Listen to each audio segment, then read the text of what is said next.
We're live. We're going. We're doing stuff. Okay. We're good.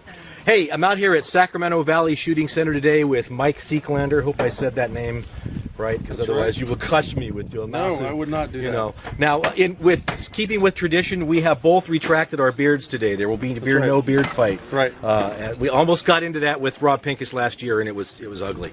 Well, he has a much better beard, though. He had the big kind of Gandalf the Grey beard for a while. It was frightening. It was truly intimidating. It really was. For those of you who don't know Mike, and I don't know that there are many people that watch my channel who won't know who Mike is. Mike, of course, a veteran of many veteran-type things. Let's see, Desert Shield, Desert Storm, and the Marine Corps. And the Marine Corps. All right, hoorah, there you go. You probably saw him on Top Shot. You operate Shooting Performance in Oklahoma. You've got a great series of books and videos that just came out. I want to talk about those in a bit. Okay. You've probably seen him on Best Defense, taken over as the gun guy this year. We'll talk about that a little bit too. And what else have you got going on that you want to talk about? Man, I mean, I also did a show called Rapid Fire, which is kind of a fun show where we get to shoot full auto machine guns. And I joined Ian Harrison, who was also on Top Shot with me. And for that particular show, so that's probably the funnest show that I've done. And I actually got a brief stint on the American Air Gunner show coming up. I'm not sure when that will air.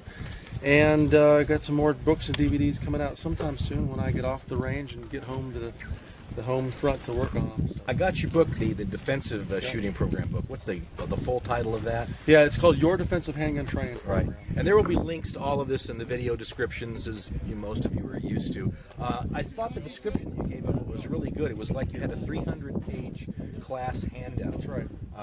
You want to say a little bit more about it than that? Yeah, I mean, ultimately, there are two parallel programs. One that's competitive for the competitive shooter, and one is the defensive handgun training program. Both of the books are supported by 2 DVDs, which have the technique as well as all of the drills that are done in the book. And the point is, a lot of people go to classes, and my goal for a student in a class is when they leave, for them to have the ability to train themselves. I mean, that's the bottom line. If they don't know how to train themselves, they're only going to be with an instructor for a day or two at most. So I wrote the book with the idea in mind that I wanted someone to have a full training program. I didn't want people to go to the range and say, hey, what do I do at the range now?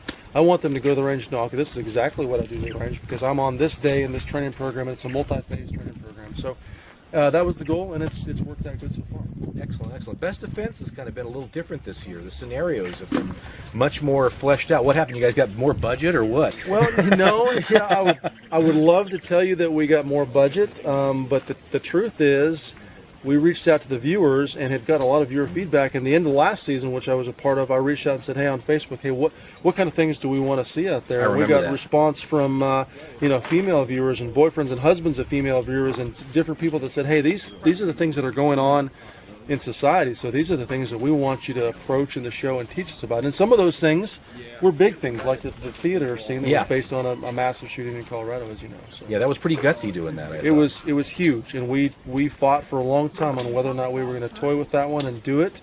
And in the end, we decided, with absolute all due respect to anybody who survived any kind of shooting like that, that we would approach it and say, here are our takes on it, and here's some things that you might be able to do to increase your survivability, because we want to. That's the goal of the show. So.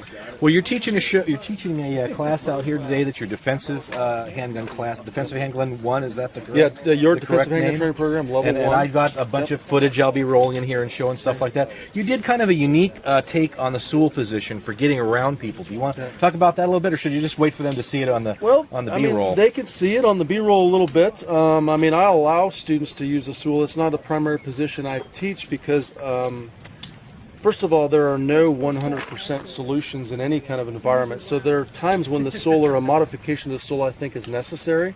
My personal take is, as much as possible, I want to keep both hands on the gun. It's because I've done a lot of close range stuff and trained with a bunch of guys in Tulsa, Oklahoma, very, very high-level fighters. And we do a lot of red gun and NLTA type training where we arm up and we get close and we do things that are in the confines of a house or a room, just like you would find in real life. Sure. And a lot of times when we take that second hand off the gun, in the case where we detach and drop the muzzle or get the muzzle too high, that becomes a position where someone that knows what they're doing can take the gun from you. All of a sudden they can get inside of that. They can get inside and they can collapse the gun. And I like the gun to be in a shooting position if possible, or a retracted position that I can use in close quarters, which I cover in my level 2 class. So. This training is part of the Personal Defense Network tour, or it's being promoted through it. That's what correct. are some of the cities that you've got coming up? Man, I've got Missoula, Montana. I'm going to be in Whitehall, Arkansas, and I think next weekend. Going up to Alaska, going to Fairbanks, Alaska for a couple small classes. Back out to the East Coast in Florida in December sometime. The dates aren't set. I think that's going to be the 7th and 8th of December. Doing a class in Tulsa, which is my home range. And I'm probably forgetting 2 or 3 of them right now. You're busy Check and my tired. website out, please. Yeah, they'll be on the training camp. Mike Seeklander coming to a range near you. Thanks for your time, Mike. Thanks very much, man. And this particular drill is going to start with a gun that's already in our hands. Okay, so for whatever reason, we're with someone we know, we're around someone we know, the gun's already in our hands, and we're in a situation, and we realize we need to get around them. We want to move around them and engage on the other side. Who knows what the dynamics are? Maybe the person, and for the range setup, in reality, it would be something like, we're right here in the environment, and all of a sudden we see a target pop right there. And it doesn't make sense for us to go like this. We can't get there, so we want to move around them and engage that target. So how do you do that? This also teaches you I'm adding the shooting just because I want to shoot some more, but this teaches you how you move amongst someone. I know Joe and a couple of folks in the class like the full Sewell breakdown. Show you what I'm talking about there. Anybody want to check it? Clear.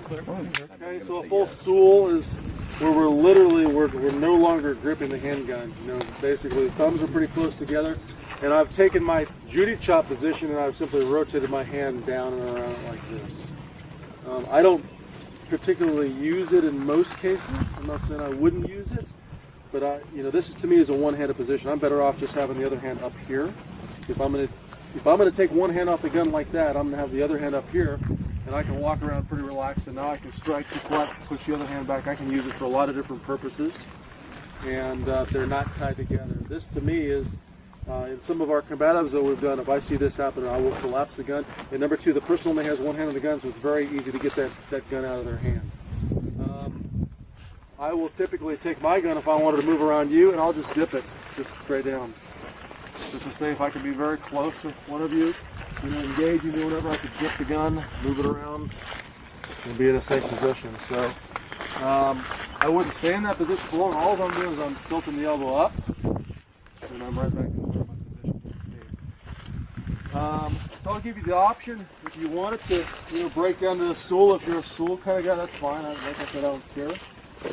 Me personally, I'm simply going to dip the elbow, drive the muzzle, and fire my shot. Okay. In this particular case, if I'm coming around someone, and let's say this is a known, let's say I start out in this position, when I come around them, once again, I need to be aware that when I do this position or come around them, they may intend to move. So what I want to do with my muzzle is, I want to use my arm before I drive that muzzle out there to start to control them again. You follow what I'm saying? Mm-hmm. Using my body as I'm coming around them to control their position before I engage. I would not want to come around like this. You follow what I'm saying? And just flip Even it though they're back. right there. If they take one step, boom, they're in my line of fire. I want to get my body completely around them before I engage and fire those shots. Okay? This is going to be slow, deliberate, just work a little bit.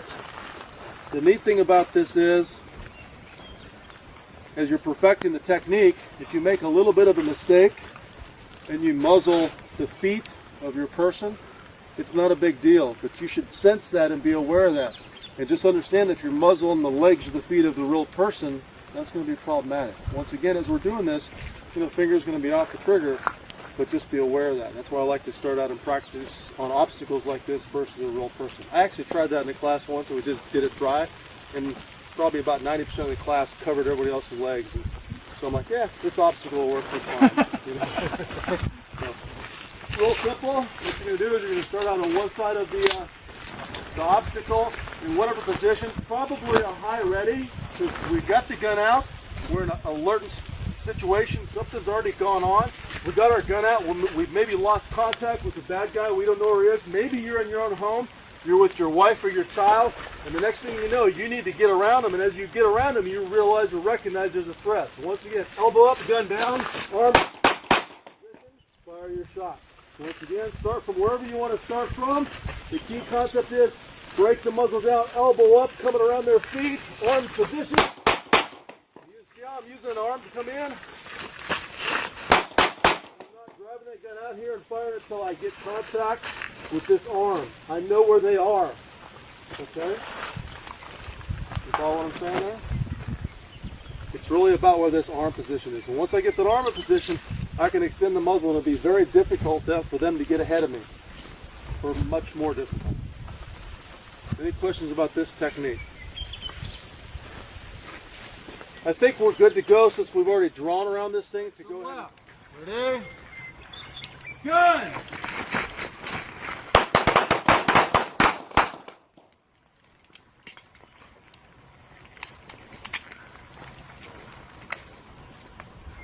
Left to right. There you go, left to right. Ready? Gun!